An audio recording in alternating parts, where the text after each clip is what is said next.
খুলনার তেরখাদা উপজেলার চরপাতলা গ্রামের দরিদ্র কৃষক আবু তালেব এক পুলিশ কনস্টেবলের প্রতারণায় সর্বস্বান্ত হয়েছেন।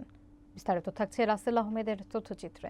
সোমবার খুলনা প্রেস ক্লাবে আয়োজিত সংবাদ সম্মেলনে তার স্ত্রী ফিরোজা বেগম জানান, ডুমুরিয়া থানার কনস্টেবল মোল্লা রহমতুল্লাহ জমি বিক্রির প্রলোভন দেখিয়ে আবু তালেবের কাছ থেকে ৩৮,৬৭,০০০ টাকা হাতিয়ে নেন। একই সঙ্গে তাদের ২ বিঘা জমি নিজের এবং স্ত্রীর নামে লিখে নেন।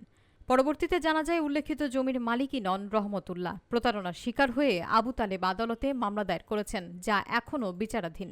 শুধু তিনিই নন, তার ভাইপোর স্ত্রী আকাশী খাতুনের কাছ থেকেও ১২,০৩,০০০ টাকা নিয়েছেন রহমতুল্লাহ। ফিরোজা বেগম অভিযোগ করেন, মামলা দায়েরের পর অভিযুক্ত পুলিশ সদস্য নিজেকে সাবেক এমপি শেখ হেলাল উদ্দিনের আত্মীয় পরিচয় দিয়ে হুমকি দিতে থাকেন। বর্তমানে আবু তালেব পরিবারসহ অন্যের বাড়িতে ভাড়া থাকছেন। ৩ বার স্ট্রোক করলেও অর্থের অভাবে চিকিৎসা করাতে পারছেন না। অভিযোগ রয়েছে, রহমতুল্লাহ আরও অনেকের কাছ থেকেও টাকা হাতিয়ে নিয়েছেন।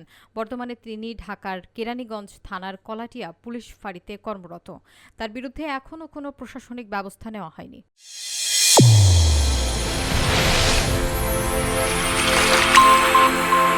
চ্যানেল A1 হৃদয়ের স্পন্দন।